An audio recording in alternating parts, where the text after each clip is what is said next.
Todo mundo Sim. para assistir o Brasil jogando vôlei nas Olimpíadas. Então criou-se, pela performance, né, e pela excelência, uma empatia, uma simpatia do público que não precisava exatamente você desenvolver um programa de relacionamento com esse fã. Mas isso não se sustenta, né, perpetuamente. Então a gente precisa trabalhar com as ferramentas atuais, modernas, para que a gente possa, primeiro, identificar quem é esse vôlei fã. Segundo, começar a se relacionar com ele. Depois, buscar sempre a fidelização e a perpetuação, aí sim, da posição de segundo esporte, da preferência do brasileiro. O Bernardo e o Zé, eles são grandes líderes aí em relação ao exemplo e a todo o legado que eles já deixam, né, que eles já construíram, continuam construindo, porque vão conosco até Los Angeles, e além de serem treinadores das seleções, eles são também supervisores de todas as categorias de base. Eu diria que o papel do Banco do Brasil, ele é absolutamente fundamental para o sucesso que nós tivemos nesses últimos 30 anos. É o grande caso de marketing do esporte mundial. Eu não me lembro de um patrocínio tão sólido e longevo quanto esse a uma modalidade, né? E a Superliga agora, ela precisa evoluir, né? Como é que a gente evolui depois de 31 edições, sucesso absoluto? E esse é um outro grande desafio. A ideia é que a gente pudesse começar a trabalhar de uma forma centralizada,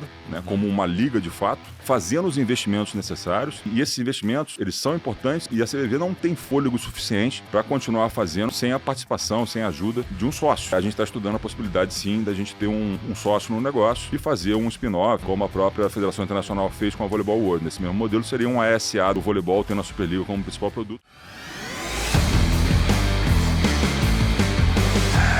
Está valendo, começa agora o episódio número 46 do Sports Market Makers, episódio super especial. A gente vem aí de uma sequência ampla de episódios sobre futebol, incluindo aí, né, em alguns dos últimos episódios, a leitura e análise dos demonstrativos financeiros dos clubes da Série A do Campeonato Brasileiro. Mas nesse momento vamos fazer uma pausa na temática futebol aqui para entrar num outro assunto super importante, super interessante do mercado esportivo brasileiro, que é o voleibol. O voleibol é a segunda principal modalidade aí que temos no país, mas que faz um trabalho incrível já há mais de 30 anos, desde a geração de prata lá em 1984, nas Olimpíadas, e passando por uma série de sucessos aí nas últimas 3 décadas. E hoje a gente tem aqui com a gente o Henrique Neto Silva, que é o diretor comercial de marketing e novos negócios da Confederação Brasileira de Vôlei. Um cara que tem uma jornada incrível. A gente estava conversando aqui antes do episódio, né, da gravação, e desde do tempo de atleta profissional até chegar agora numa cadeira de executivo da Confederação, tem uma jornada muito rica no esporte, muito rica, né, não só no voleibol, também tendo passado aí por outras modalidades. Ele vai contar mais pra gente. Então, Henrique, muito obrigado pela presença, é um prazer, né, ter conseguido organizar as agendas aí e recebê-lo, né, você não fica aqui em São Paulo, então super obrigado por ter disponibilizado o tempo e nos visitar aqui. Eu que agradeço, Pedrão. Obrigado pelo convite, né? Obrigado ao pessoal do Sports Market Makers. Sou um fã, né? A minha audiência está sempre garantida, eu acompanho praticamente todos os programas, né? No meu trajeto cotidiano Legal. de casa para a CBV, e tenho certeza que vai ser um papo muito bacana sobre o que a gente vem fazendo lá na Confederação Brasileira de Vôlei. Boa, cara. E antes de entrar na confederação, acho que tem um lado muito legal de falar sobre você, né? A gente estava aqui falando antes da gravação começar sobre toda a sua trajetória, o seu lado de atleta profissional, essa transição de atleta para executivo, né? Uhum. Contar pra gente primeiro, como foi a carreira de atleta profissional. Acho que você tem algumas histórias muito bacanas aí de atletas com quem você chegou a dividir quadra, né? E até o período em que você decide parar de jogar para se tornar um executivo dentro da mesma modalidade, né? Pois é, eu comecei jogando vôlei no próprio colégio, né? Aqueles intercolegiais que haviam lá na década de 80, Copa da ANAP, acho que tinha aqui também em São Paulo, lá no Rio, e recebi uma proposta, um convite, né, naquela época, para integrar o Bradesco, né? Existia o Bradesco ainda naquela época, 85 mais ou menos, e acabou que o Bradesco encerrou as atividades naquele ano. O nosso Braguinha, né, que sempre foi um grande incentivador, né, do esporte olímpico no Brasil, retirou os investimentos e eu acabei parando no Flamengo, né, que é meu time de coração, e comecei lá no Flamengo, nas categorias de base, no Mirim, ainda no Mirim, né, depois do Infanto Juvenil, e aí fui galgando aí as outras categorias e muito rapidamente pegando as seleções, né, primeiro as seleções cariocas e depois a seleção brasileira, em 89, e acabei me sagrando campeão mundial em 89. Foi o primeiro título do Brasil a nível do masculino, né? Na época masculino. O feminino tinha sido em 87. Em 89 fomos nós. Nessa geração, nesse time, tinha o Marcelo Negrão, né? Que acabou sendo um grande expoente da geração. E logo na sequência o Banespa, aqui de São Paulo, me convidou para vir. Eu vi ainda como juvenil, então joguei um pedacinho ainda como juvenil. Era capitão do time, inclusive, mas rapidamente foi absorvido pela equipe principal, que era aquele timaço, né, que ganhou quase tudo no início da década de 90, né, de 90 a 92 pelo menos. Depois rivalizou muito com o Suzano e tudo mais, mas a gente tinha ali Marcelo Negrão, Maurício, Montanaro, Léo, Amauri, Tandy, Giovanni e assim por diante. Tava leve, Tava leve. Eu tive a oportunidade de participar daquele super time e conviver com todos eles, né? Foi um grande aprendizado, ainda fazendo parte das seleções brasileiras de base, mas nunca tive a oportunidade de chegar na principal, né? Depois do Banespa, eu fui contratado pela Telesp, aqui em São Paulo ainda, que também formou um super time ali na época. O treinador é o Antônio Carlos Moreno. O Moreno também é um grande jogador, talvez um principal expoente aí dos anos 70, talvez, no final dos anos 70, capitão da seleção. Sim. E a gente formou um time, né? Comigo, que tinha vindo do Banespa, 2 búlgaros vieram contratados e houve um projeto do Banco do Brasil de repatriar os jogadores que estavam, os 5 titulares que estavam na Itália, né? Só o Paulão que ficou jogando no Brasil. E aí o meu time acabou recebendo Marcelo Negrão e Maurício, 2 ex-companheiros do Banespa também. E aquele foi um ano que eu pude jogar muito bem, tinha esperança, inclusive, de ser convocado na renovação que eu sabia que estava chegando para Atlanta 96. O técnico ali ainda era o Zé Roberto, e ele estava promovendo esse momento de transição da medalha de ouro de 92 para aquele time que jogaria Atlanta 96. Mas o meu problema é que é o seguinte, né, Pedrão? Eu nasci numa geração espremida entre a geração de ouro, né, vamos dizer assim, que é Giovanni, Tandy, Maurício. Que era uma geração incrível. Geração incrível, né? O primeiro ouro olímpico coletivo, né, nosso. Sim. E a geração seguinte, que não era nada também, não aliviava em nada. Era Ricardinho, Gustavão, Nauber, Giba, né? E por aí vai. Então, assim, a minha geração ali dos nascidos em 71, 72, 73 ficou espremido entre 2 gerações. E acabei optando por encerrar a carreira no meu último ano, a primeira Superliga, a primeira edição da Superliga, na temporada 95-96, quando o Bebeto de Freitas retornou da Itália, né? Ele era o treinador da seleção italiana, e ele voltou para o Brasil e para o time da Telesp, que tinha virado já Olímpicos, né? Era Telesp Olímpicos. A vaga da Telesp Olímpicos entrou, e inclusive voltando a investir pesado, né, no voleibol como grande veículo, né, da marca naquela época. E depois Olímpicos, né? Olímpicos, no primeiro ano esteve aqui em São Paulo, no segundo ano foi para Indaiatuba, depois seguiu para Campinas e terminou o projeto lá no Rio. Legal. Mas bem antes disso, eu conversei com o Bebeto. Falei, Bebeto, eu não vou conseguir jogar nesse timaço. Cada vez mais os investimentos eram feitos. E eu quero estudar, eu quero fazer marketing. No momento que o marketing começava a ganhar corpo, né, e força no Brasil, com a chegada da ISL, né, no Flamengo e no Grêmio, com todo o trabalho de cogestão Palmeiras Parmalat, que veio sendo liderado pelo Brunoro no início da década ainda de 90. E, enfim, o Nations Bank entrando aqui, né, no Vasco, etc. Enfim, eu queria aquilo, eu queria juntar a minha experiência de ter sido um produto de marketing, né, como ex-atleta, com os fundamentos da disciplina que estava começando no Brasil. E aí fui estudar, Bebeto me deu todo o apoio que eu precisava, e aí me formei em marketing e logo depois fiz uma pós-graduação em gestão de negócios no IBMEC. Legal. E aí a transição foi feita para o mundo dos negócios. Foi feito, exatamente.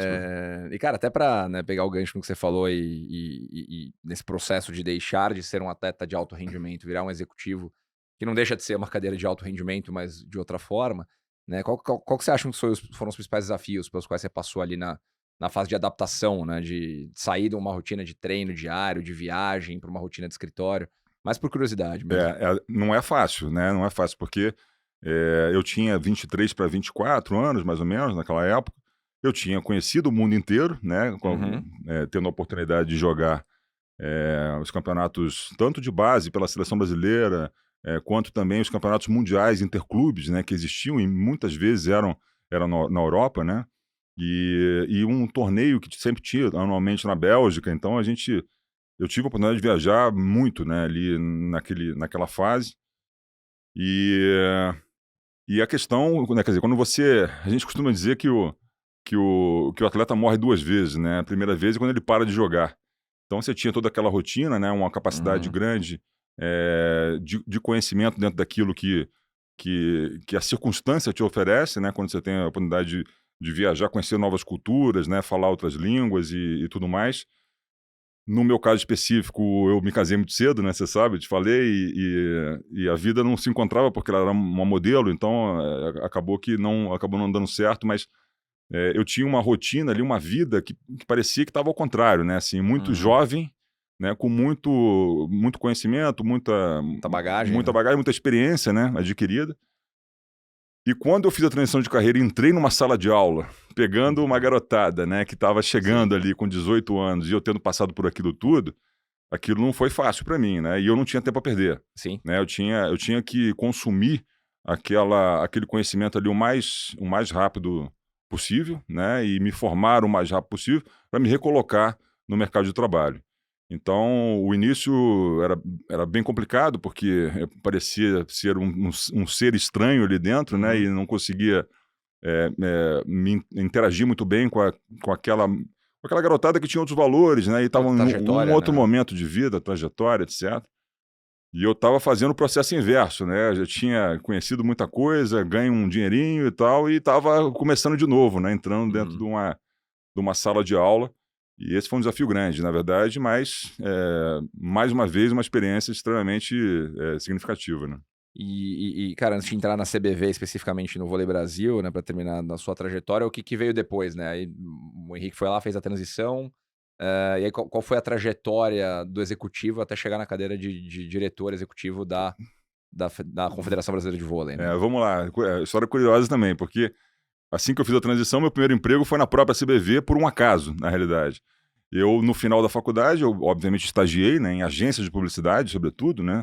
E nem sei se tinham agências especializadas para ativação, como hoje é muito comum. Era mais publicidade, que acabava concentrando ali toda a verba de marketing e publicidade das marcas. E em um determinado momento, alguns jogadores que estavam indo para fora do país e me pediam uma ajuda para a negociação desses contratos. Não existia muito a figura do agente naquela época, no caso do vôlei, né? Então, eu não posso me considerar um agente, nunca fui, mas eu sempre ajudei os caras que eram meus amigos, Claro. né? Tanto na negociação dos contratos, né, falando em inglês, por exemplo, né, que eles tinham um pouco mais de dificuldade, ou mesmo com a própria CBV, porque existe uma taxa de transferência e tal que é negociada. E numa dessas, o presidente era o Ari Graça ainda na época, eu fui lá negociar com a CBV essa taxa de transferência de um atleta, e aí no final da reunião ele falou: Henrique, você está fazendo o quê? Eu falei: Ari, eu tô me formando agora, estou saindo agora profissional de marketing, né, e tive algumas experiências no meio publicitário, mas eu estou ajudando nesse momento de recolocação, né, e nada muito fixo, uma coisa nada permanente, mais pontual. E aí ele me fez um convite, falou: você não quer vir trabalhar aqui com a gente na CBV e tal? Legal. Tem um grande projeto e tal. E aí o meu primeiro emprego, né, oficialmente ali como gestor esportivo, foi na própria CBV.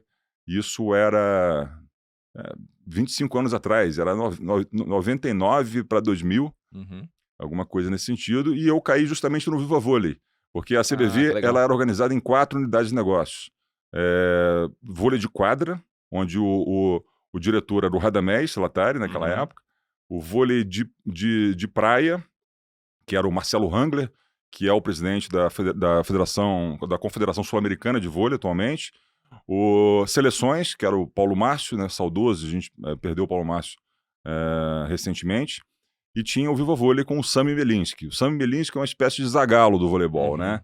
Ele foi treinador lá das primeiras participações olímpicas do Brasil, na década de 60. É uma pessoa extremamente querida. Estava como chefe da delegação brasileira na conquista de 92.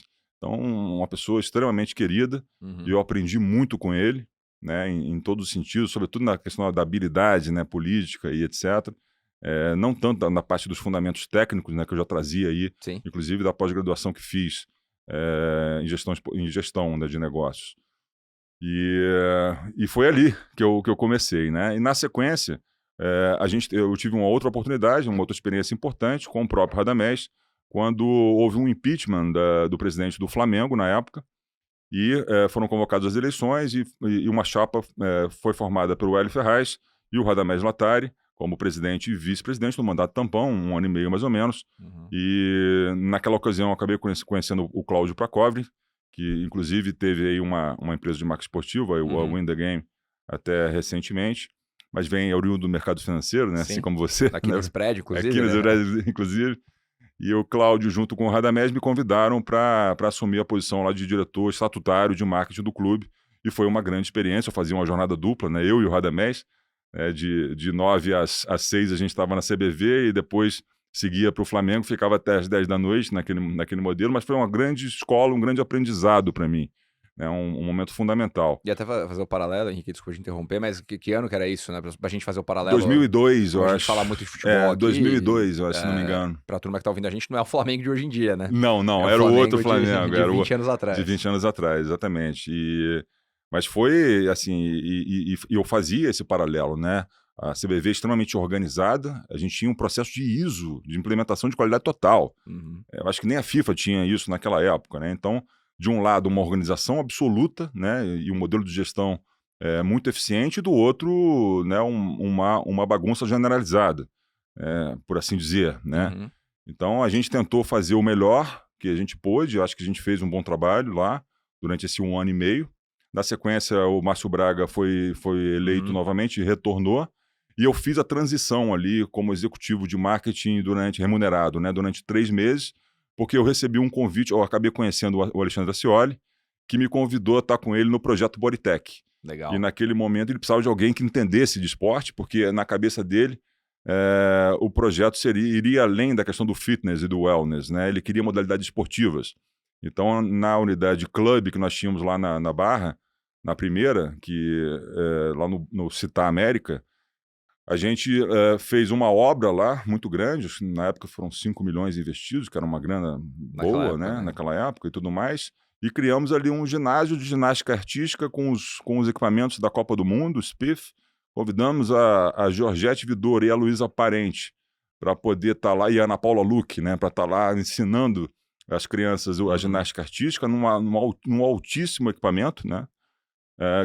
Fizemos uma quadra de vôlei de praia, o Tandy assinava ali, a parte do judô com o Flávio Canto, a Ana Botafogo no balé, a Patrícia Murim na natação, né? Depois veio a ser presidente do Flamengo também.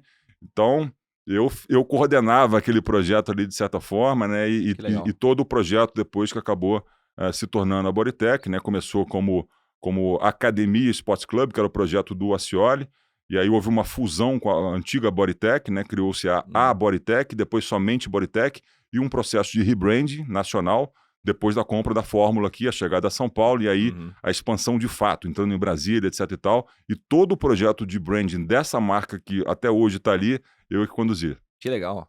Então, uma bagagem grande aí, né, Carinha? E depois teve mais coisa, enfim, né? Não sei se a gente vai chegar lá, Copa do Mundo. Vamos lá, claro. E Olimpíada, né? Numa outra transição aí, primeiro para Golden Goal, depois para CSM, né? Chime Sports Market, que é uma multinacional inglesa.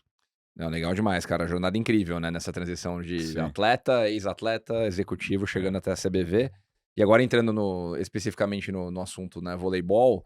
A gente tava falando aqui, né? Antes de começar a gravar aqui, eu fiz a brincadeira aqui. Pra mim, na prática, o Brasil também é o país do vôlei, né? Além de ser o país do futebol, ele é o país do vôlei. E os resultados falam por si só, né? A gente tava falando sobre os dados aí de quase 100 milhões de brasileiros se dizem fãs de vôlei, interessados por vôlei. Se eu não me engano, alguma coisa entre 13 e 15 milhões praticam voleibol com alguma frequência, né? Então, como é que é para você hoje na cadeira de executivo da confederação, num país que passou por tudo que a gente passou no voleibol nos últimos 30 anos, em termos de relevância competitiva mesmo, né? A gente teve gerações aí, você falou da geração... começou tudo com a geração de prata, né? O William, Renan, Bernardinho, Montanaro, né? Marcos etc.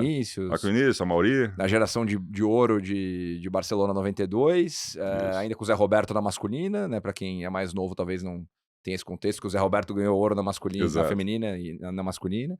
E ouro de novo em 2004, né? Novamente com essa geração de Giba, né? De Ricardinho, de Gustavão, etc. E aí o Bernardinho fazendo o caminho inverso, né? Porque ele era da feminina para masculina e depois criando a hegemonia da seleção masculina ali.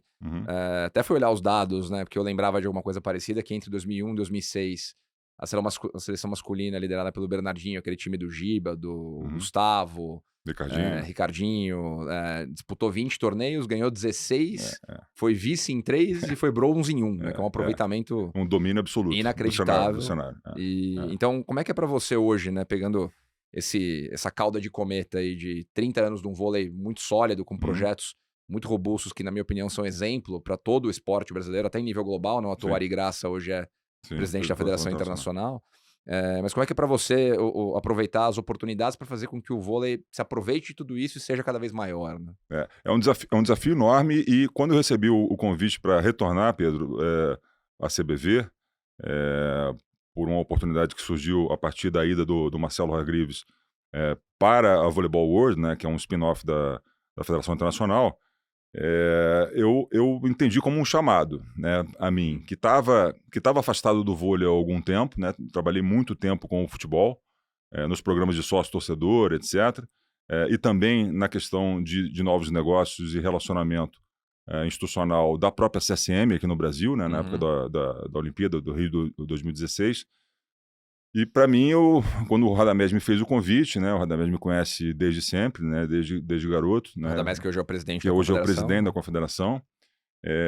Eu entendi como um chamado, era algo que era, para mim, irrecusável, era o momento de eu retribuir ao vôlei tudo aquilo que o vôlei me fez e me ajudou na minha formação enquanto atleta, cidadão e tudo mais. Então, para mim, uma honra, uma grande missão, colocar em prática todo o meu conhecimento, a minha expertise e know-how acumulados aí ao longo desses mesmos 30 anos, né, dentro e fora da quadra, como atleta profissional, como um produto de marketing ali enquanto atleta e como gestor esportivo, né, e com uma bagagem que eu pude desenvolver, acumular e desenvolver ao longo desse tempo, em prol do desenvolvimento do vôlei, né, ou pelo menos aí a perpetuação dessa posição, né, de preferência nacional, uma vez que a gente sabe que o futebol entre os homens é o número 1 e sempre será no Brasil, mas se a gente considerar que ele é uma religião, né, seria então... Ele não está na categoria esporte, né? Exato, ele já está na categoria religião, e a gente teria então o vôlei como o esporte da predileção nacional, entre as mulheres já na realidade, né? Ele já é o número 1, em termos de praticante é isso mesmo, 14 milhões, e entre a preferência em algum nível, né, de acompanhamento e tal, é quase que metade da população brasileira que se diz lá fã ou simpatizante da modalidade. Então o desafio é grande e a oportunidade de desenvolvimento de produtos, de projetos, de serviços que possam atender a essa nova realidade, a essa nova geração, a geração Z, né, que tem muita opção, né, não só na questão da prática, mas o e-games, por exemplo, é um fortíssimo concorrente, os esportes radicais, o próprio surf, né, ganhando muita força, skate, com o Brasil Storm, o skate com a Raíssa, com a Pamela, enfim, a gente tem modalidades que começam a se comunicar, né, e oferecer experiências diferenciadas para esse jovem. Então, um dos grandes desafios é esse, trazer essa minha bagagem, essa minha experiência para aplicar no relacionamento com esse fã. Eu acho, inclusive, que a CBV, ao longo do tempo, não trabalhou como deveria a questão, né, do B2C, vamos chamar assim, né, com o consumidor final, com o vôlei fã. Isso ficava muito mais a cargo dos clubes, né, do que da própria confederação, né? E o sucesso dos 30 anos, né, do ponto de vista esportivo, né, na quadra, fez com que o brasileiro se relacionasse muito bem com a sua seleção de vôlei, né? Todo mundo para assistir o Brasil jogando vôlei nas Olimpíadas. Esses são os ingressos que mais se esgotam rapidamente, né? O vôlei de praia é o primeiro a esgotar.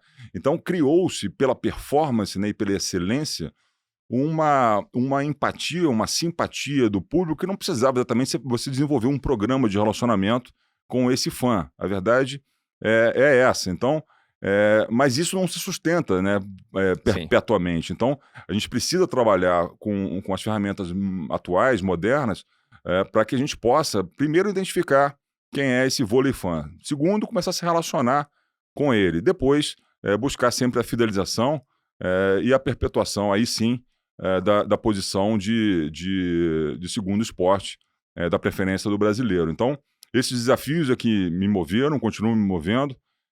Parece que eu estou uma vida lá nessa volta, mas só tem 2 anos e não tem nem 2 anos e meio ainda, mas já fizemos muita coisa. Claro. E vou contar aqui para você daqui a pouquinho. Boa, cara. E aí, fazendo um parênteses aí por curiosidade, né? Como nesses 30 anos a gente tem 2 figuras históricas, não só para o vôlei, mas para a história do esporte brasileiro, né? 2 dos maiores medalhistas e símbolos de alta performance e alto rendimento. Como você vê a importância, né, do Zé Roberto Guimarães e do Bernardinho nesse processo de evolução e como exemplos para o esporte brasileiro como um todo, né? A importância é gigantesca, né? Você mesmo citou, o Zé Roberto, ele é tricampeão olímpico, né? No masculino e no feminino, né? 2 vezes no feminino, 1 vez no masculino. Acho que ninguém vai conseguir chegar nessa condição dele, né? Eu me lembro que o Kurt Kirali, né, o americano, ganhou na praia e na quadra, né?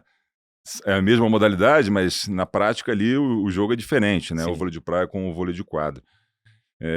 Mas é um nome, Zé Roberto é um nome de absolutamente referência, né, no esporte mundial, e assim como o próprio Bernardo, né? Bicampeão olímpico e detentor, né, dessas gerações que foram surgindo, desses grandes jogadores.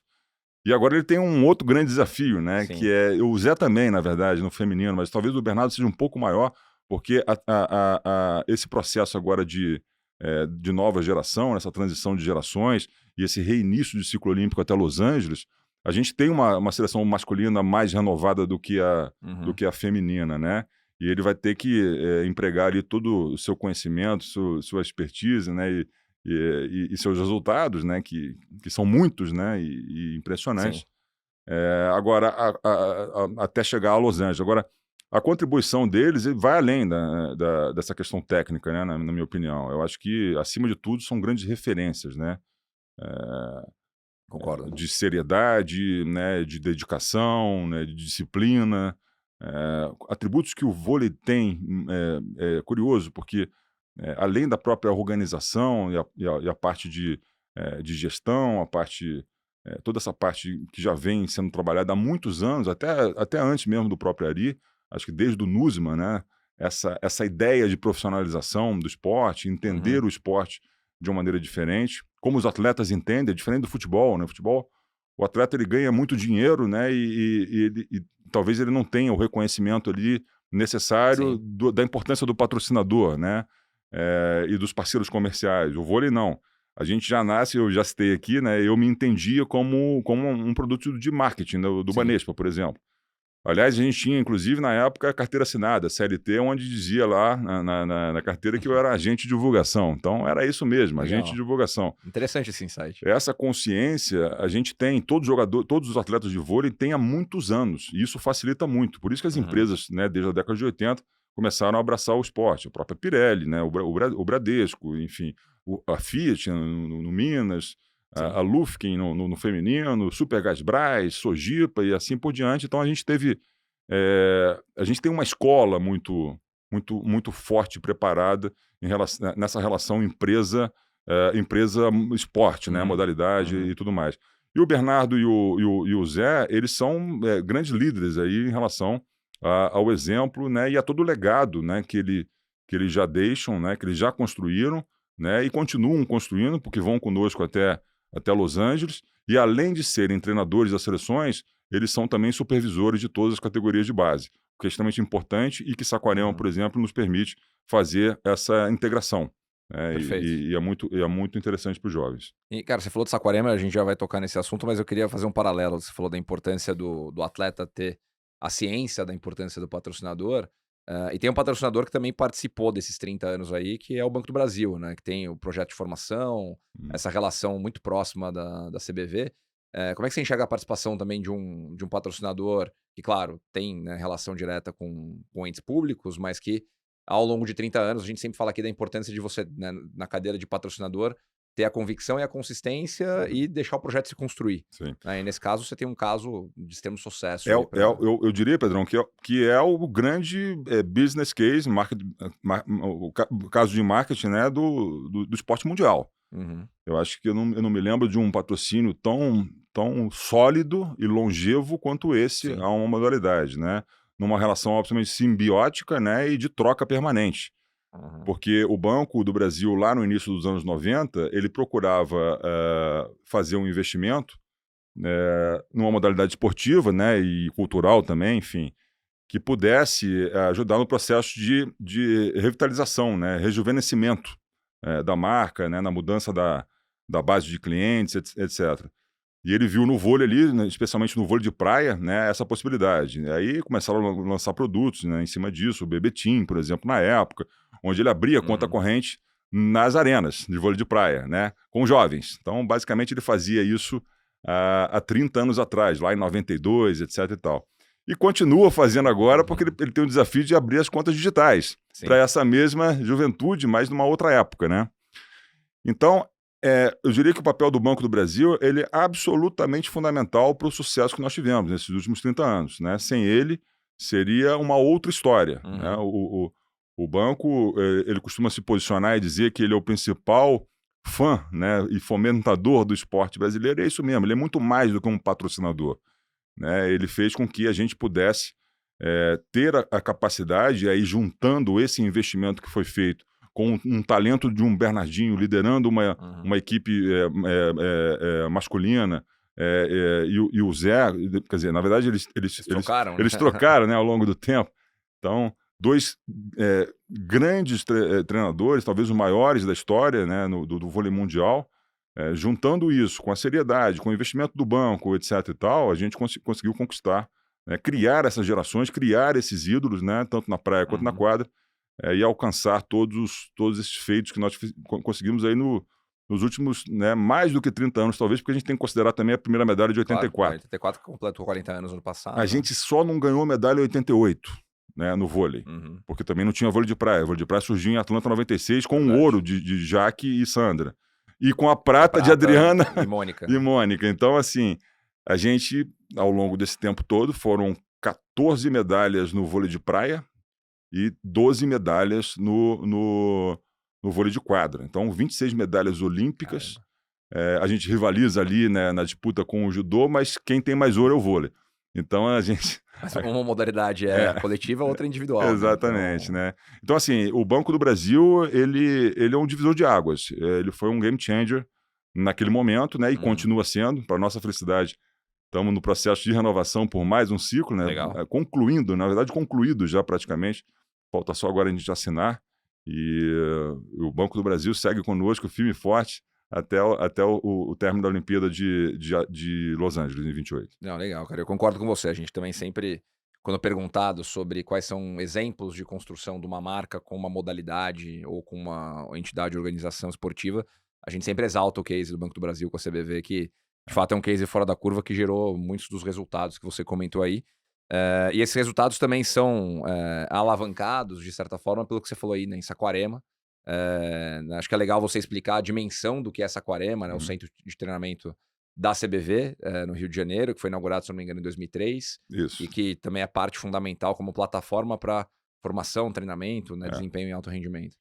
Esse foi outro grande acerto da Confederação, né, há 22 anos atrás, né? E eu estava na CBV nessa época ainda e pude estar lá naquele momento de inauguração do centro de treinamento, né? A gente chama de Centro de Desenvolvimento do Vôlei, CDV, que hoje está em name rights para um dos nossos parceiros, né?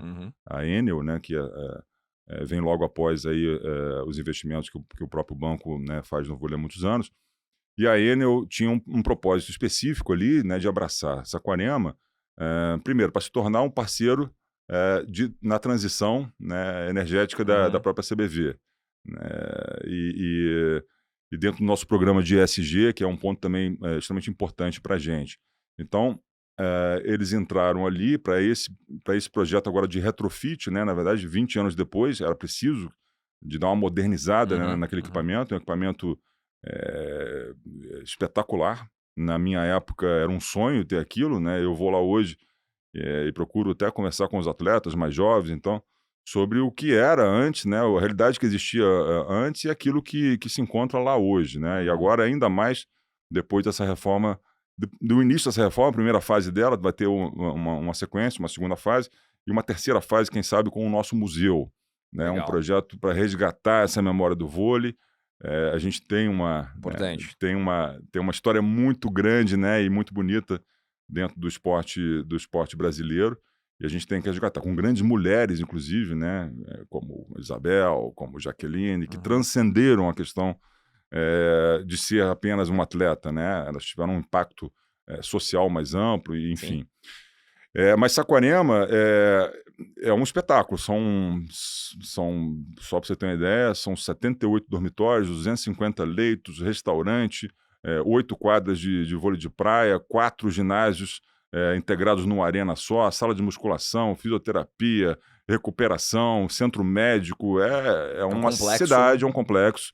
Eu acho que no mundo não tem nada parecido dedicado a uma modalidade só. Você pode encontrar isso nos Estados Unidos, talvez, aquele centro da IMG, por exemplo, ou mesmo do Comitê Americano, Olímpico Americano, onde você tem multimodalidades, mas dedicada da maneira que a gente tem lá, em Saquarema, eu desconheço, né? E ali é muito bacana, porque além de entregar aos atletas toda a infraestrutura necessária, em todos os aspectos, né? Todos os aspectos, a gente tem a convivência, né? Dos mais jovens, né? Das seleções sub-17, sub-19, sub-21. Agora, esse ano, vamos ter mais 2 seleções de novos, né? Sub-23 e sub-26, com a principal, que está vivendo um momento de transição, né? De rejuvenescimento. Então, essa integração, eu acho que além de tudo que a gente entrega ali, do equipamento em si, é a possibilidade desses jovens conviverem com jogadores que são medalhistas olímpicos, né? Com o próprio Bernardinho, né? Com o próprio Zé Roberto, e não só eles, né? Todos os outros treinadores das categorias de base, e seus assistentes e todo o staff que está ali, é algo extremamente rico, né? E que, de novo, transmite um exemplo de positividade e de sucesso, né? E de realização, que eu acho que, independente se esse atleta mais jovem chegar à equipe profissional, à equipe adulta ou não, ele já vai ter ganho muita coisa ali em relação a essa vivência, essa experiência. A importância do investimento em infraestrutura para você, né, ter a consistência aí na formação, no desenvolvimento. Exato. Conseguir aproveitar, acho que o lado que você falou aí dessa conexão, né, entre as gerações mais jovens e os atletas referência, né, os técnicos referência, você ter essa interação ali é muito importante. Cara, aí agora trocando um pouco a marcha, indo para a visão de produto da CBV, imagino que seja muito o seu dia a dia, né? Ali na arquitetura de produto, que a gente tava falando antes aqui de Superliga, masculina e feminina, seleções e vôlei de praia. Acho que esse é o portfólio de produtos. Na verdade, a gente tem o seguinte, a gente tem vamos dizer assim, uma área de negócio que seria seleções de Saquarema, né? E aí, que roda muito ali no centro de desenvolvimento do vôlei Enel, né, Saquarema, e acontece ali, né? E a gente tem uma segunda área de negócio, que são as competições de quadra, onde a Superliga é o principal produto, né? E a Superliga ela tem 3 séries, tem a Série A, a Série B e a Série C, sendo que a Série B tem acesso, A e B tem acesso e decesso. Então ela tem uma importância muito grande, inclusive em termos de mídia, né? Com as transmissões de mídia, que o nosso principal parceiro hoje é a Globo, né? É o Sport TV, que transmite praticamente a Superliga inteira dentro do Sport TV, e as finais na Globo aberta, né? Nós estamos discutindo com eles, inclusive, né, uma revisão desse modelo, porque o mundo mudou, né? O fatiamento dos direitos é uma realidade, para aumento de alcance, né? E de audiência e melhor distribuição, e você começar a falar a linguagem dos jovens, que estão muito mais propensos, por exemplo, a assistir um jogo ou ainda um highlight dentro do YouTube ou no TikTok, né? Então, a gente passa por uma discussão, o próprio OTT, né, da Federação Internacional, a Volleyball World, tem o Volleyball TV, que tem lá dentro a Liga Polonesa, a Liga da Turquia, a Liga Italiana, a Liga Japonesa, e nós vamos estar lá também. Legal. E estamos discutindo com eles já são parceiros da Globo, a gente está com eles também, e a gente fazia um projeto diferente, já pensando, né, que esse mundo muda a cada segundo e a gente não pode estar limitando, né, a distribuição do vôlei, que foi assim que o vôlei se consolidou como segundo esporte. Agora a gente vive uma nova fase, né, um novo tempo, e isso é importante a gente observar. Então, nós temos lá a Superliga, e a Superliga C é uma parceria com o Comitê Brasileiro de Clubes, com o CBC, para que o maior número possível de clubes no Brasil possa jogar um campeonato organizado, que ele é basicamente um campeonato regional, e que pode, se ele conseguir atrair algum investimento, eventualmente chegar numa Superliga B, e aí ascender ou não para A. Então a gente tem a Superliga, a gente tem a Copa do Brasil, que se assemelha muito com o futebol, são os 8 primeiros colocados da Superliga que jogam a Copa do Brasil, e a gente tem a Supercopa, que é o confronto entre o campeão da Superliga com o campeão da Copa do Brasil, em jogo único também. Além disso, a gente tem o Campeonato Brasileiro de Seleções, o CBS, né, que é o campeonato de base e é o grande celeiro, né, ali, para mim, particularmente, né, tem uma importância muito grande, porque é onde as seleções brasileiras, os talentos surgem, né, e as seleções brasileiras são convocadas. É o Rio de Janeiro jogando contra o Rio Grande do Sul, contra o Rio Grande do Norte, contra Brasília, né, contra o Distrito Federal, contra o Maranhão, naquele campeonato brasileiro, onde todo mundo passou, né? Todos nós passamos, e hoje é uma competição nacional que a CBV financia, né, e organiza.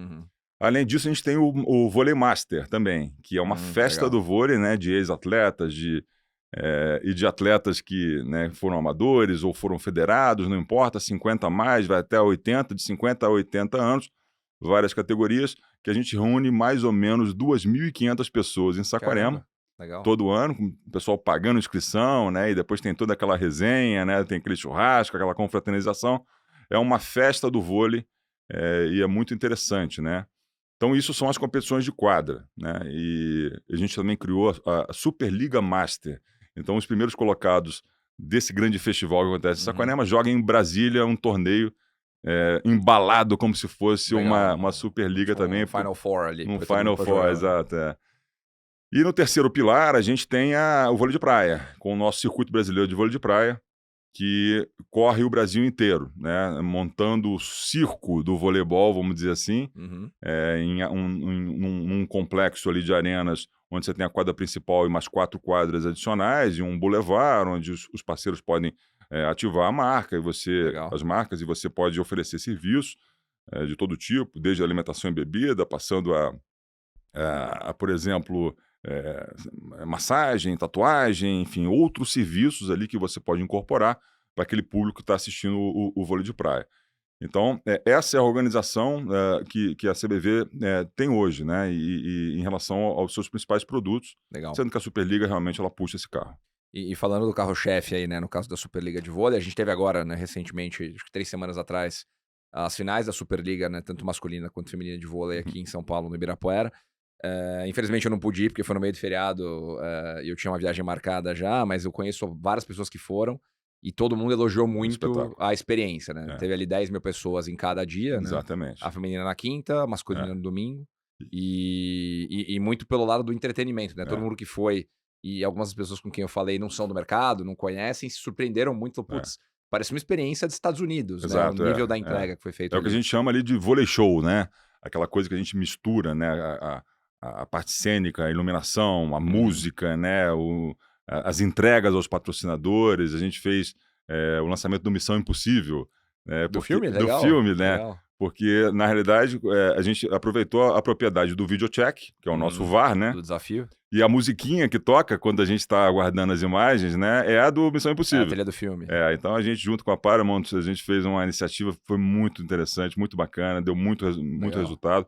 E acaba entretendo também o público, né? E fizemos promoções ali, sorteios de ingressos, etc e tal. Fora todas as outras entregas aos nossos patrocinadores, numa grande festa, né, Pedro? O vôlei, ele tem essa característica, né? De family and friends, né? Então é um público completamente diferente do futebol. E não importa se seu time ganhou, o time da tua predileção ganhou ou perdeu, né? O importa aquele ambiente, aquele environment ali que é mágico, né? E quando você insere elementos ali que mistura a parte cultural com entretenimento. Na praia a gente usa muito uma atividade circense com os nossos animadores. É super divertido aquilo lá. E tudo isso acaba, né, potencializando, né, melhorando demais a experiência desse público. Tem muito o que ser feito ainda. A gente está longe de chegar, né, à experiência que é um evento americano, né, onde a cultura também é diferente. Você pega a Sim. NFL, por exemplo, o cara chega de manhã no estacionamento para montar o seu churrasco, né, e com a família, e o jogo é só mais tarde, e ele passa o dia inteiro lá. Na NBA também, você tem restaurantes, você tem o pré-jogo e o pós-jogo, né, eles fazem parte ali muito de forma muito integrada, né? E no Brasil é um pouco diferente, mas aqui em São Paulo, depois de 12 anos, a gente voltou, foi um sucesso absoluto. Foram 10.362, se eu não estou enganado, no feminino, de público presente, no masculino 10.051, alguma coisa assim, numa festa absolutamente linda, quer dizer, todo mundo saiu de lá com um sorriso no rosto, era notório isso, e uma audiência acumulada também espetacular, né? Os dois jogos dentro do esporte espetacular da Globo, e somado com a audiência do Sport TV, a gente chegou, acho que se não me engano, foram a 13 milhões de espectadores. Muito legal. Né, nesses dois jogos. Então, assim, realmente a Superliga, ela se apresenta como um produto num ponto de maturidade extremamente interessante, são 31 edições, a gente completou a 30ª no ano passado também, com as finais no Recife, também um espetáculo lá no Geraldão, com mais de 10 mil pessoas também. É um outro templo do voleibol nacional, né? Eu diria que o Ibirapuera, o Geraldão, o Maracanãzinho e o Mané Garrincha são os grandes templos, né, do vôlei brasileiro, e sempre que a gente faz algum evento lá é algo espetacular. E a Superliga agora, ela precisa evoluir, né? Como é que a gente evolui depois de 31 edições, sucesso absoluto, né? Importância dentro da própria grade de programação do Sport TV e da própria Globo. Como é que a gente faz a liga ser maior, né? E esse é um outro grande desafio. E aí a gente está estudando, né, alguns caminhos, né? Alguns caminhos. Existem grupos hoje, muitos grupos aí que acabam tendo interesse no investimento para o desenvolvimento, trazendo, por exemplo, estrelas internacionais, né? Por exemplo, ajudando na padronização dos ginásios, né? A gente tem essa dificuldade hoje, né? E os clubes ainda são muito dependentes dos acordos com as prefeituras. Isso significa, na prática, que muitas vezes ele não pode cobrar ingresso, então ele acaba deixando de explorar algumas linhas de receita importantes, né? Alimentação e bebida, ingresso, estacionamento, hospitalidade, etc. e tal. Ele tem uma certa dificuldade pela limitação dele ali. E então, assim, a ideia é que a gente pudesse começar a trabalhar de uma forma centralizada, né? Como uma liga de fato, fazendo os investimentos necessários. Perfeito. Nós já fizemos esse ano já um acordo, na ampliação do acordo com a Sport Radar. A Sport Radar é uma empresa de tecnologia, né, e gestão de dados, e que fornece, inclusive, né, esses dados para as empresas de betting, etc. E o Streaming for Betting também, que é aquilo que transmite lá no site deles com um recurso um pouquinho mais limitado. Justamente pela questão da integridade também, da melhoria do jogo e tudo aquilo que a gente se preocupa, né, nesse universo. E esses investimentos, eles são importantes, e a CBV não tem fôlego suficiente para continuar fazendo sem a participação, sem a ajuda, né, de um sócio, né? Então, e isso pressupõe que existe uma possibilidade. Eu já venho tentando conversar isso com os próprios clubes, né? Pelo menos há 2 temporadas a gente se reúne sempre no início de cada Superliga, e esse assunto é um assunto recorrente, né? Até porque os clubes também pedem essa melhoria, pedem um pouco mais de ajuda, e a CBV ela acaba colocando tudo o que ela pode. A gente já chegou um pouco no limite em relação a como é que a gente vai além, depois de 30 anos, né? 31 anos, 31 edições. E aí a gente está estudando a possibilidade, sim, da gente ter um sócio no negócio e fazer um spin-off ou um carve-out, como a própria Federação Internacional fez com a Volleyball World. Nesse mesmo modelo, seria um ASA do voleibol, tendo a Superliga como principal produto, mas tentando carregar a reboque o CBVP também, que é o circuito de vôlei de praia. Muito legal, cara. Até porque cruza muito com os debates que a gente teve aqui exaustivamente falando sobre a liga de futebol, né, envolvendo os clubes de futebol, nesse momento que a gente tem Libra, LFU, e mostra que, de fato, a CBV tá sempre na vanguarda, aí, pensando qual que é o próximo passo para o produto, tendo que o produto já evoluiu muito nesses 30 anos, mas que você tem benchmarks lá fora, né? Então, a própria Federação Internacional de Vôlei, como você comentou, fez esse movimento com a CVC, que é um dos principais fundos de private equity do mundo, criando uma entidade apartada para explorar, né, comercialmente ali os ativos da federação. E do meu lado aqui, né, pensando no potencial que o vôlei tem no Brasil, acho que, né, você tem um teto muito alto para desenvolver a modalidade, partir disso que você falou, né? Pensando num produto centralizado, trabalhando em direito de transmissão, Isso aí. padronização dos ginásios, a jornada do consumidor. O fair play financeiro é algo extremamente importante, né? Sim. Hoje a gente não tem isso. Obviamente que tem muito trabalho a ser feito, nós vamos ter que resgatar, né, e rediscutir a questão do ranqueamento, né, Claro. para você poder ter Claro. o equilíbrio entre as forças, senão começa a ser desinteressante, né? Sim. Para todo mundo. Você ter uma repetição das mesmas equipes nas fases finais, ou até mesmo uma espanholização, né? Sim, Né, exato. do vôlei ali, tendo 2 ou 3 forças só, né? E se revezando ali na questão das conquistas. Então, tem um trabalho muito grande a ser feito, mas a gente está nesse processo, estamos estudando essa possibilidade. Existem grupos interessados já, Uhum. tanto no Brasil quanto fora do Brasil, e isso também é algo que a gente discute com a própria Globo, obviamente. Ela também Sim. tem interesse nisso, e ela é o principal parceiro de mídia da CBV, né, do vôlei brasileiro há muitos anos. Obviamente que ela participa dessa discussão. Legal. E até para quem não acompanha tanto voleibol aí, né, que esteja assistindo a gente, como funciona hoje as Superligas, né? A gente tem a Superliga masculina e feminina, calendário, né, o Su- número de times, número de jogos, acho que é legal dar um overview São também. 12 equipes, né, por naipe, né, no masculino e no feminino. É uma competição que ela começa em novembro e vai até abril. Então Uhum. ela pega ali um calendário europeu, vamos dizer Aham. assim, né, do futebol. E a gente tem o primeiro e o segundo turno, daí começam os mata-matas, né? As quartas de finais, oitavas de finais, e melhor de 3 e jogo único na final. Uhum. Né? Então, vem sendo uma competição que a cada ano cresce, né, de audiência e de participação, né, desse vôlei fã. Uhum. Na edição do ano passado, a edição de 30 anos, a gente gerou um retorno para os nossos anunciantes e patrocinadores superando 2 bilhões, né, de mídia espontânea, Legal. de geração de mídia espontânea, um número bastante significativo, até a Exame fez uma matéria sobre isso.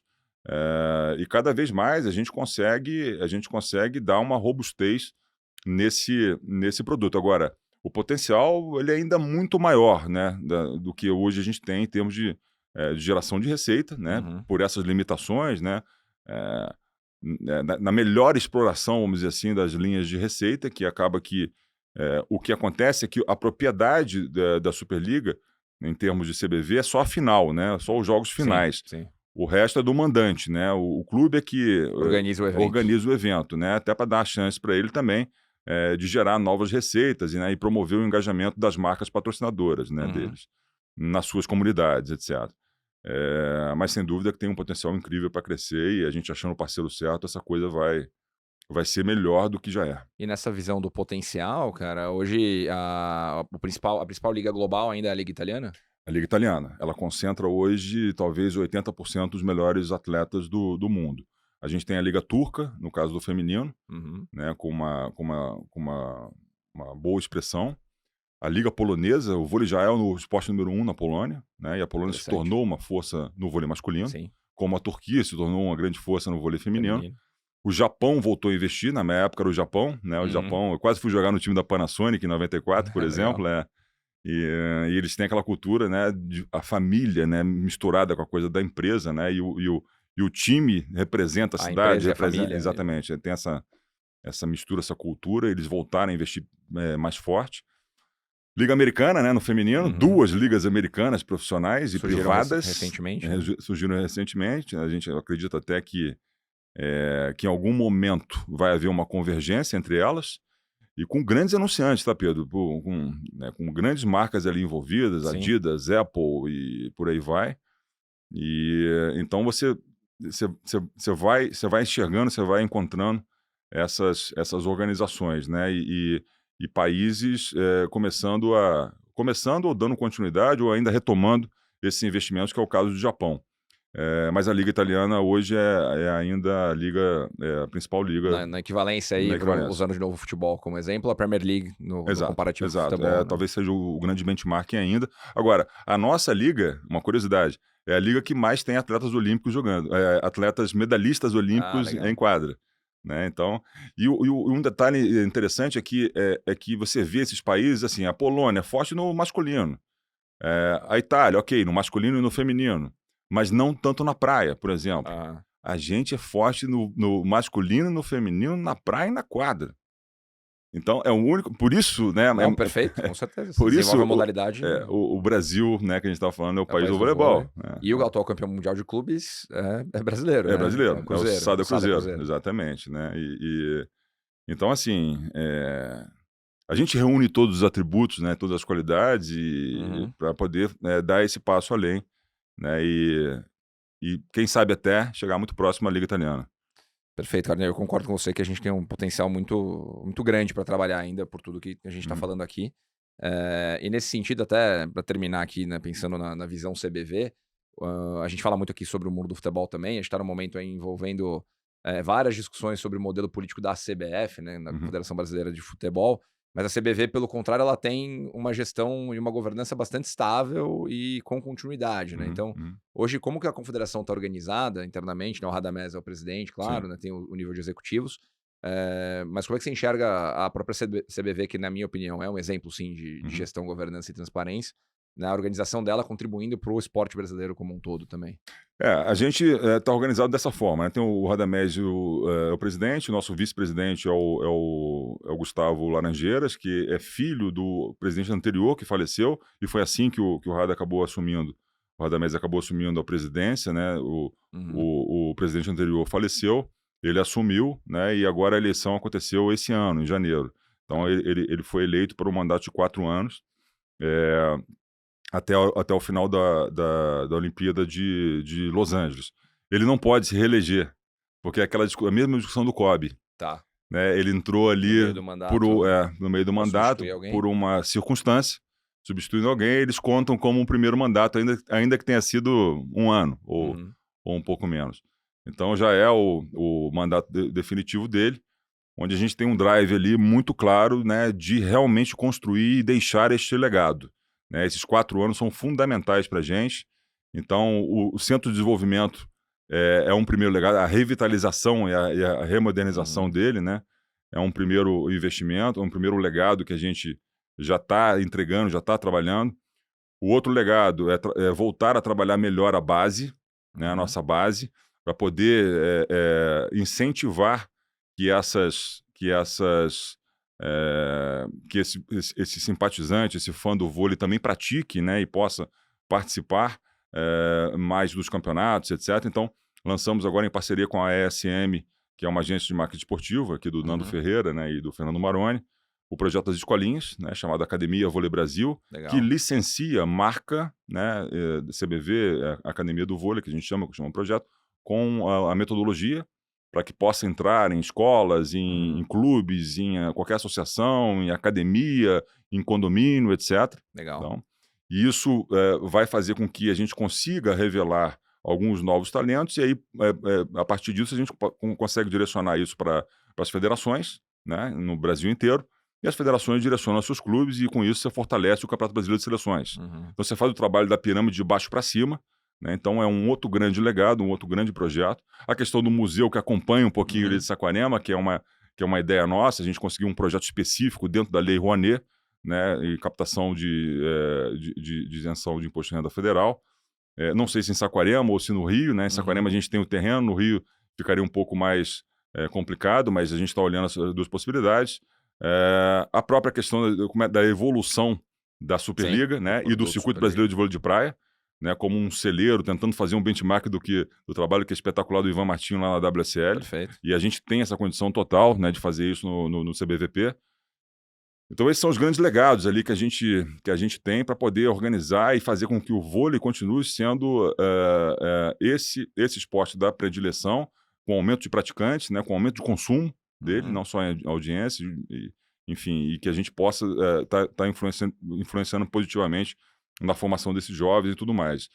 E aí, voltando um pouquinho na questão da organização, a gente tem então o Radamés e o Gustavo Laranjeira, o Gustavo Toroca, como vice-presidente. A gente tem 4 diretores, né? Eu fico com a parte comercial, marketing, negócios e eventos.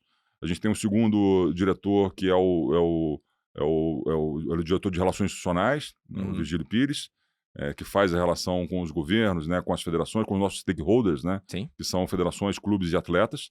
A gente tem o diretor técnico, né, o Jorge Bichara, né, que na verdade ele é o mais importante, né, porque é a nossa Sim. atividade fim, né, e ele é o responsável por todas as seleções e toda a nossa operação enquanto confederação, e a gente tem uma área administrativa e financeira com a Luciana Oliveira, que na Legal. realidade ela pega tanto a nossa base administrativa do Rio, né, quanto o Uhum. Saquarema também, e a maioria das áreas estão debaixo delas ali. Então, a parte de contas a pagar, financeiro, né, a parte de controladoria, a parte de governança, compliance, enfim, ela tem um mundo também debaixo dela, que é o pessoal de retaguarda, de back-office, né? Então, é assim que a gente está Legal. organizado. E eu acho que muito bem organizado, né? O universo é muito grande aqui, realmente, a gente não para, né? São seleções, vôlei de quadra, vôlei de praia, né? E diversos E produtos, diversas sim. competições, tudo ao mesmo tempo agora. Você pegar o nosso calendário aqui, é um negócio insano, né? Terminou a Superligas, agora o calendário de E vai seleção embora corre e são solto. entregas aos patrocinadores, são entregas aos nossos parceiros, né, do poder Uhum. público, né, que normalmente participam da parte de sediamento das competições, né, Sim, seja na sim. praia, seja na quadra. As relações institucionais que nós temos com as outras confederações, com o próprio COB, né, com o governo federal, enfim, não é fácil a vida aqui, mas eu acho que esse é o grande exemplo, né? É possível, sim, a gente se organizar, a Claro, gente com certeza. injetar a dose certa desse profissionalismo, né? Com profissionais que estejam capacitados. Acho que é uma grande lição para toda e qualquer entidade esportiva, né? E no nosso caso, uma entidade esportiva sem fins lucrativos, né? Sim. Onde tudo que a gente arrecada, a gente reinveste no desenvolvimento da modalidade. É uma tecla que a gente sempre bate aqui, né, de você falar em gestão, né, em governança, em visão de Exa longo prazo. Acho exato, que a CBV exato, ela simboliza tudo isso exato. muito bem e demonstrando resultados na prática. E até tem um ponto legal, que eu estava estudando um tempo atrás, e acho que a CBV é uma das únicas confederações no Brasil também que dá representatividade para os atletas em nível de conselho, né. Certo, é isso. Os Existe atletas o comitê, têm eles também votam, né, eles têm a comissão dos atletas, uhum, né, então eles, assim como as federações, eles também têm voto, então você tem essas comissões tanto na praia quanto na quadra, então você tem um organismo ali mais amplo, né, participando efetivamente sim. das decisões, né, Que é isso como você falou antes, né, o atleta é o produto, final ali na quadra, ele exatamente, tem que ser exatamente, ouvido, né, coisa que não acontece em é. algumas outras modalidades Numa também. estrutura absolutamente democrática, né, onde todo mundo participa, todo mundo é representado Uhum, e todo mundo tem voz, né. legal. Então eu acho que esse talvez seja o grande exemplo aí que a gente possa dar.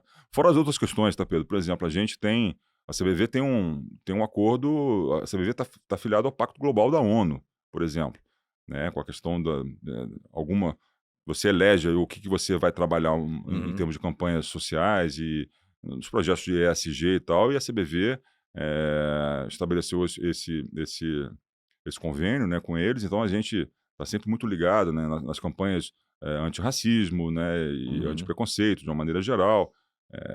A gente procura liderar esses movimentos o tempo inteiro, existe um comitê estruturado que discute essas iniciativas, essas políticas, né, a própria parceria com a Enel, né, ela vem uhum, muito ao encontro disso, né, na questão da eficiência energética e da transição energética para uma energia limpa, né, dentro de Saquarema e tudo aquilo que a gente faz, a questão de coleta, né, do lixo reciclado na uhum. praia, né, enfim, a gente tem muitas campanhas, né, e a gente procura o tempo inteiro liderar e dar o exemplo e puxar essa fila para que Muito todo legal, mundo cara. possa seguir. E falando em puxar e dar o exemplo, né, acho que tem 2 projetos legais que a gente estava falando antes aqui a respeito, que a CBV hoje também, lidera aí, né, e puxa a importância disso, que são o Jornada das Estrelas e o Fundo Especial de Apoio aos Atletas, né, que como é que eles cabem ou como é que eles existem dentro Eles desse estão dentro do organismo, né? programa de ESG, né, a gente chama de ESG Vôlei Brasil, e o Jornada das Estrelas é uma parceria que nós temos com a Unicesumar, onde Uhum. a gente tem um crédito grande e uma oferta de bolsas de estudo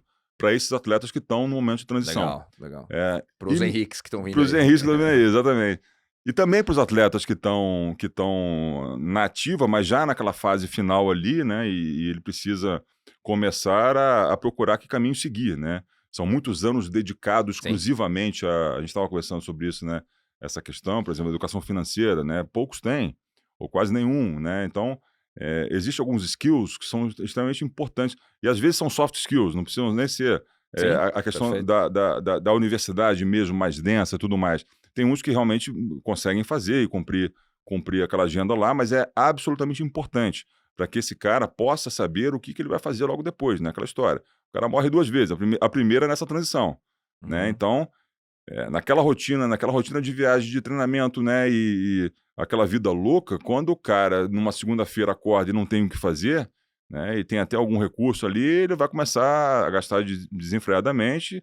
E a gente no futebol, infelizmente, tem uma estatística de em 5 Sim. anos o cara perde fortunas, né?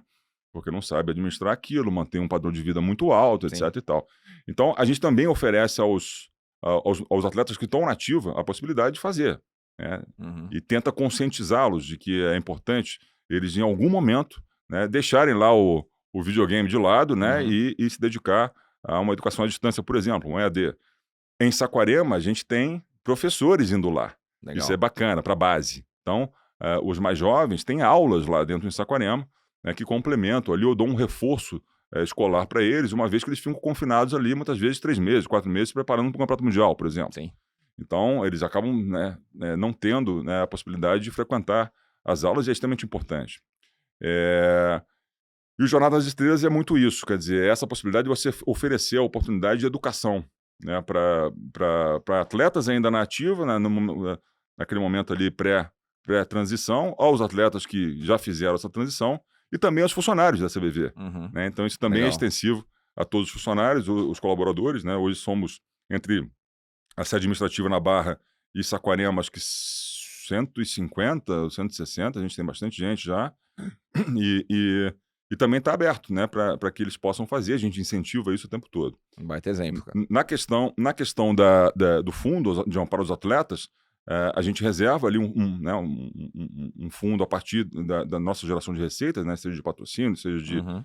do próprio COB, né, na lei Agnello Pivo e tal,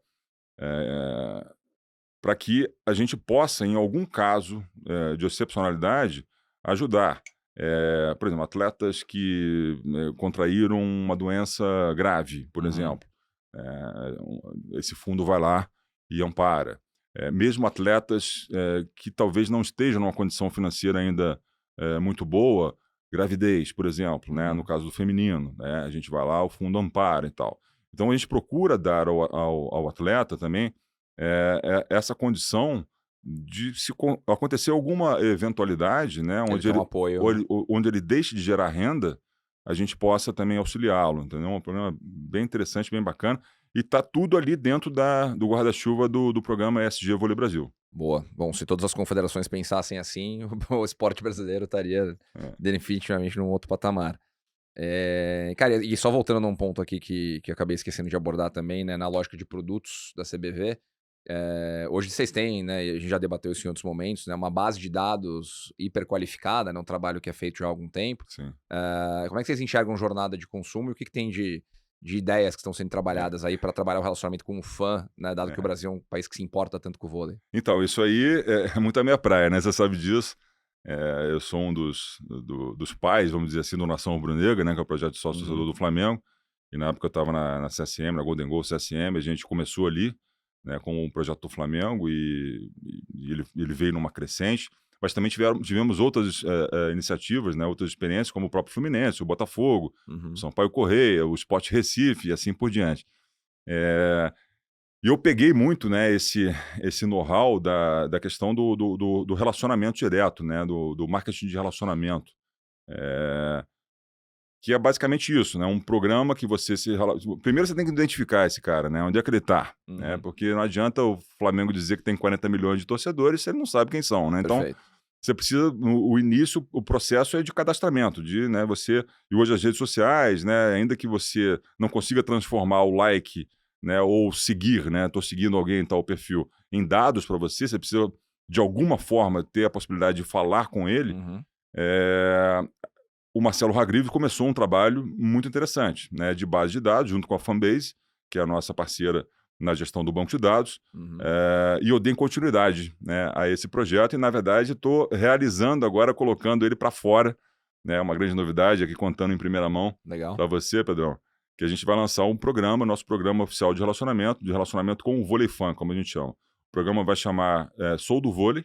Por que sou do vôlei? Porque todo mundo é do vôlei. Você entra no perfil do Maurício, é Maurício do vôlei, né? O Bernard, quando se se candidatou a deputado lá atrás era o Bernardo Vôlei, né? Leila do Vôlei, que é senadora e tal, e assim por diante. Então todo mundo é do vôlei. E a gente tem uma base de 530 mil leads. CPFs únicos. CPFs únicos, né? Já deduplicado, já higienizado, em alguns casos enriquecido.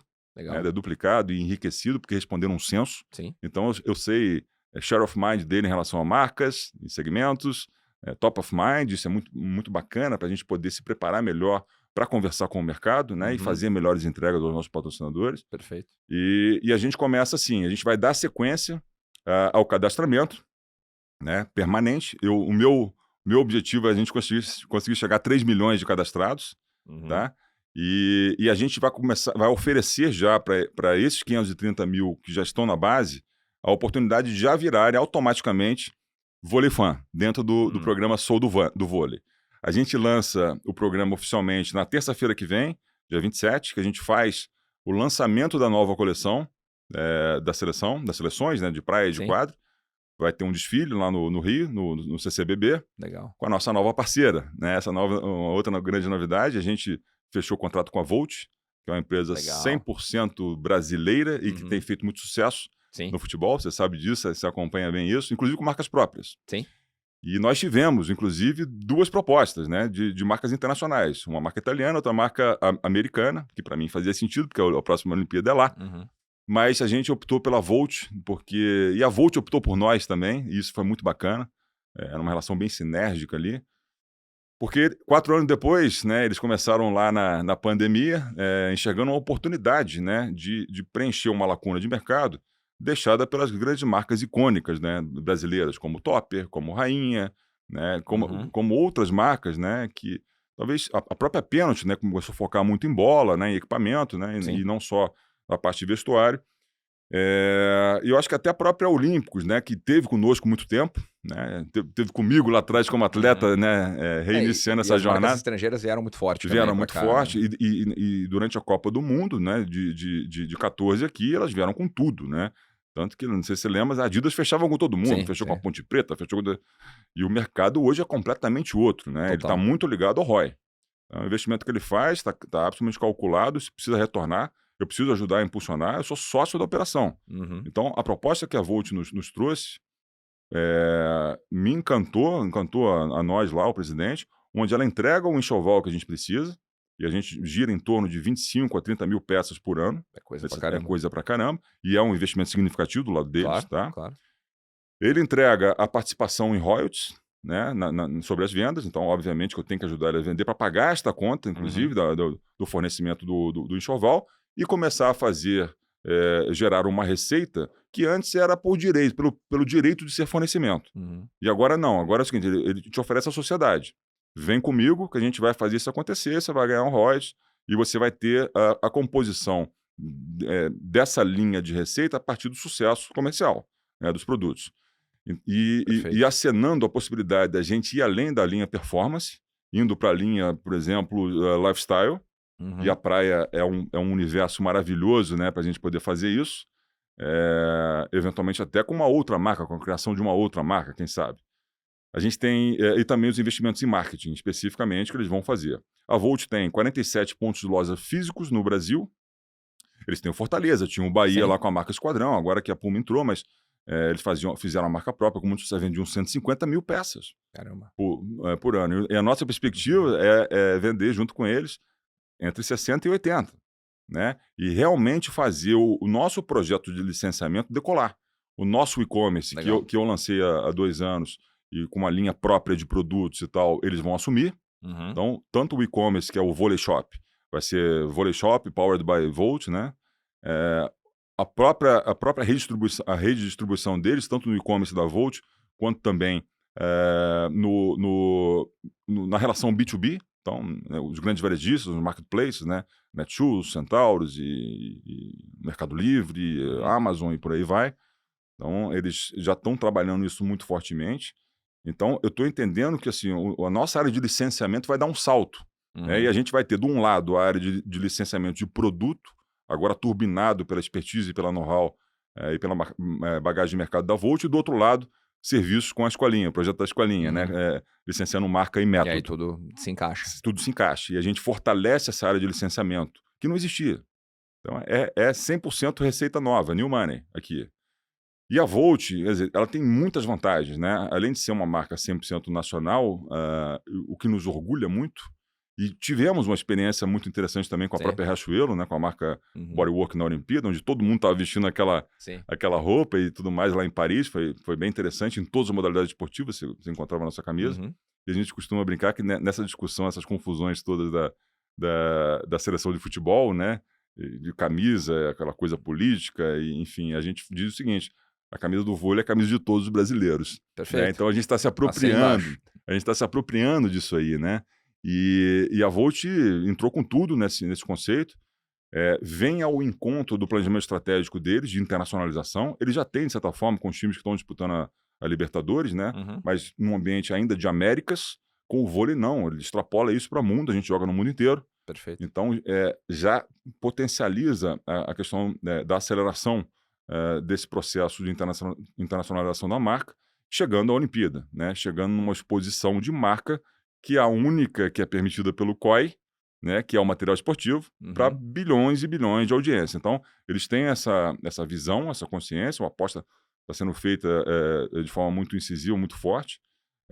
E uma novidade. A nossa camisa, né, que vai ser lançada na terça-feira que vem, no dia 27, e à tarde já vai estar disponível para compra, na verdade em pré-venda, tá? Porque isso é uma propriedade que a gente entrega para o banco há muitos anos, né? Seja em produto ou seja de ingresso. Então vai estar lá uma pré-venda para os clientes do Banco do Brasil até o dia 4, que é o momento que se inicia a VNL, né? Volleyball Nations League. Perfeito. E aí a gente abre para o público em geral.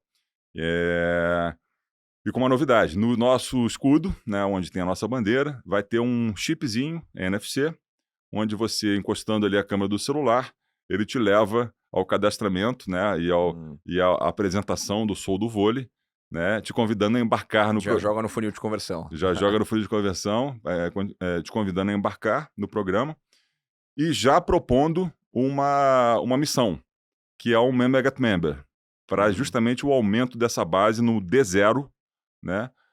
Onde nós vamos ter uma plataforma, um hub, que é a partir de uma plataforma de app, de aplicativo, onde a gente coloca todos os produtos da CBV ali dentro em login e senha único, que é o nosso Vôlei ID. Então, é o mesmo princípio do gov.br. Com um login e senha, você entra no nosso canal no YouTube, no canal Vôlei Brasil, para assistir o nosso conteúdo, que vai ter um conteúdo exclusivo, né, para esses pertencentes ao programa. Você entra no nosso Fantasy Game, que é o Cravada, né, e participa daquilo, conhecendo a liga, montando ligas, escalando os jogadores. É igual ele se assemelha ao Cartola, né? Sim. Você entra no nosso álbum de figurinhas digitais em NFT, né, para baixar ali no mercado primário, né, os cardzinhos, e depois você trabalha isso em blockchain no mercado secundário. O acesso à própria Volley Shop com descontos, né, com facilidades, ainda que não sejam descontos, um parcelamento maior, né, algum benefício qualquer. E a gente já vai lançar essa primeira missão se aproveitando da própria VNL. Então a gente vai colocar alguns ingressos ali dentro, ela tá esgotada no feminino e no masculino falta muito pouco. Então a gente vai ter uma carga de ingressos ali para que numa corrida de tiro curto, quem mais indicou no Member Get Member, ele tem um código, ele pode resgatar o ingresso. Então você começa um programa em B2C, né, que é uma novidade para a gente, e de cadastramento, né, de reconhecimento, quem é esse fã, de relacionamento com ele e fidelização. Muito legal, cara, muito legal. E até para quem tá ouvindo a gente aí, né, a gente tá gravando na sexta-feira 23, né, então o anúncio é na terça-feira 27, o programa vai ao ar na quarta-feira 28. Então tá todo mundo sabendo aqui em primeira mão, na novidade do Henrique. Maravilha. Anúncio que vai acontecer na semana que vem.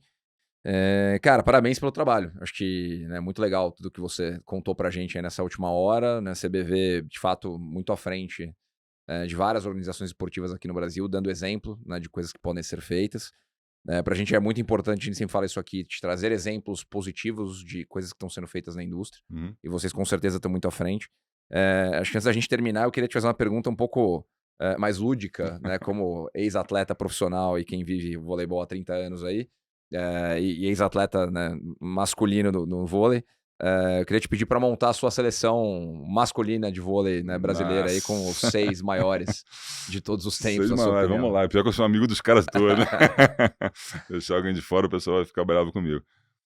Mas vamos lá. Para mim, o grande jogador brasileiro, né, de todos os tempos, que tive a oportunidade de jogar contra, não tive a oportunidade de jogar junto, Renan Dalzotto, na ponta. Que foi nosso técnico recentemente. Foi nosso técnico recentemente. Para mim, o jogador mais espetacular de todos os tempos. Talvez o Kartikeira ele tenha sido, né, aquele jogador mais eficiente, né, e que ganhou medalha de ouro na praia e na quadra, né, olímpica, mas o Renan foi o jogador mais espetacular, de recursos, etc., e a plasticidade do jogo, né, e a eficiência do próprio jogo. Então, ele, para mim, é o primeiro ponteiro. Segundo ponteiro, o Gilberto Godoy Filho, nosso Giba. Giba neles. Né, Giba neles, um cracaço de bola. Se você entrar no chat GPT perguntando para ele quem foi o maior jogador brasileiro de todos os tempos, com o Giba? Ele fala que é o Giba. Para mim, o Renan. Mas vamos lá, Giba e Renan. Meio de rede, Amaury Ribeiro. Esse eu joguei junto, né, um cracaço de bola. Que, assim, não fazia força para jogar. Saltava pouco, mas tinha tempo de bola. Falando em saltar pouco, sorte que o Henrique tá sentado aqui, porque ele tem 2 metros de altura, né? Ia ficar feio do meu lado aqui. Então, a Amaury, um cracaço, tempo de bola. E ele pegou aqueles caras da antiga União Soviética, né? Savin, atacando lá no alto, ele pegava os caras. O Joel Despain de Cuba, ele pegava os caras, tempo certo, né? Muito inteligente, né? E muito habilidoso. Então, Amaury de central e Gustavo Endres, que depois do Amaury, quer dizer, um outro estilo de jogo, né? Muito mais agressivo, né? Muito mais força. O Gustavo Homem de Gelo, né? Ele não reagia, né? E o Gustavão, conheci ele chegando no Banespa, né? Ele veio lá do Rio Grande do Sul e ainda para ser infanto juvenil, se não me engano. Eu era o capitão do time juvenil, ele começou a já treinar e... fantástico, o desenvolvimento dele, né? Um cara habilidoso, inclusive para levantar. Não sobrava a bola, era um cara que sabia levantar, né? E cracaço. Vamos lá, vou deixar por último o mais difícil. Na posição de oposto, né? Vi vários ali, mas sem dúvida nenhuma, meu companheiro ali de primeiro título mundial, Marcelo Negrão, sem dúvida, fenômeno. Naquela época lá, Pedrão, ele tinha 17 anos, a gente tinha 17 anos, ele simplesmente passava o ano inteiro fora do Brasil, porque ele estava na seleção juvenil, na seleção adulta e na seleção infanto-juvenil. Então, ele era ali, na verdade não tinha um infanto-juvenil, era sub-19, sub-21, vamos trazer para os dias. Ele era o titular na sub-19, na sub-21 e na adulta, sendo o melhor do mundo nas três. Ele era o melhor do mundo nas três, assim, 89, 90, então, um fenômeno. Um negócio absurdo. E aí, pra gente fechar o time, o mais difícil, o levantador. Né? Eu joguei muitos anos com o Maurício, né? E do ponto de vista de habilidade, acho que não tem nada igual, né? Ele realmente era um cara absolutamente genial ali do ponto de vista... do jogo, na plasticidade, né, e na habilidade, na facilidade que ele tinha para poder levantar as bolas, etc. e tal. Mas a gente tem que considerar o Ricardinho, né, e o Ricardinho é outro que eu vi nascer ali, né, pro esporte. Ele também, assim como o Gustavo, vinha da equipe infanto-juvenil, se não me engano, e já naquela época lá, já mostrava a ousadia, né, que ele viria a solidificar, vamos dizer assim, quando ele se tornou profissional, adulto, etc. Tal. O Ricardo sempre foi muito seguro de si, né, uma autoestima muito elevada, não tinha tanta habilidade assim, né, como o Maurício sempre teve, né, por exemplo, né, naquela época ali, mas ele mudou o jogo. Então, a ousadia dele, a velocidade que ele imprimiu. O Maurício já começou um processo de velocidade com aquela bola chutada na ponta para o Giovani. Pro Giovani, né? Aquela bola rápida na ponta. Mais reta. Mais reta, lá no alto, quase mirando a ponta da antena. O Giovani vinha mais rápido, né? E atacava por cima de quase todo mundo ali. Já era a Liga Mundial, não era nem a Liga das Nações, né? Lá em 91, 92, 93. Mas quando o Ricardo, né, realmente despontou, né, ele melhorou muito a questão, né, da habilidade. Hoje Ele tem um conteúdo espetacular, inclusive, né? O Toque do Mentor. Sim. E você vê a facilidade que ele tem, né? E todas as dicas que ele dá. E ele pegou uma geração ali que era espetacular do ponto de vista, né? O poderio, né, de ataque. Ele tem uma cena lá, que não sei se você já viu um corte desse aí qualquer, que ele tem os 5 atacantes preparados para atacar. Ele tinha André Nascimento na saída, o canhoto, né? Tinha o Dante na ponta lá, Ponta. tinha o Gustavão, tinha o Giba no fundo de trás, né? Na pipe.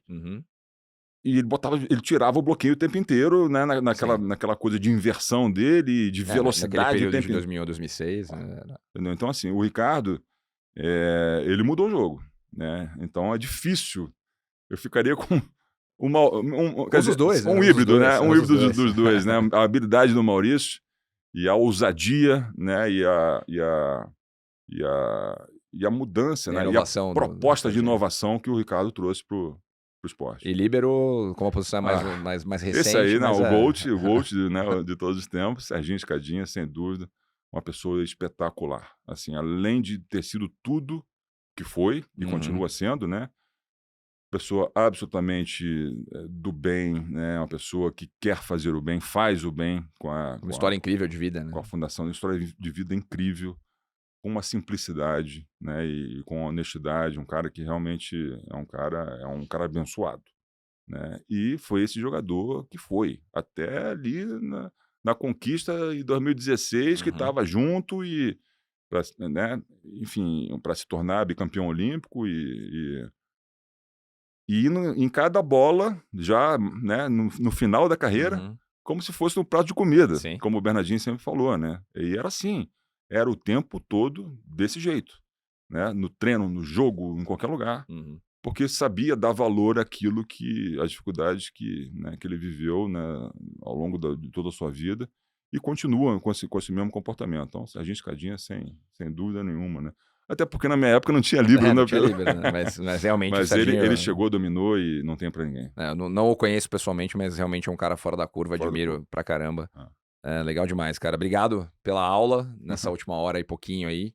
Foi um prazer receber você aqui, ouvir muito mais sobre o grande trabalho que vocês fazem na CBV e também sua trajetória, que, né, a gente sempre fala que é muito importante ter pessoas vindo de fora do esporte para contribuir com o esporte, mas também é muito importante ter pessoas de dentro do esporte, que respiraram o esporte a vida inteira, conseguindo fazer essa transição e continuar agregando para o mercado. Estando preparado sempre agrega muito, né? E a gente procura conversar, eu procuro conversar muito com os atletas que estão nesse momento de transição, para que eles possam fazer algum curso de especialização e se aprofundar em alguma coisa, porque faz toda a diferença, né? Quando você tem a experiência como atleta, né? E essa consciência, né? De ser um produto de marketing, quando você junta isso com os fundamentos, né?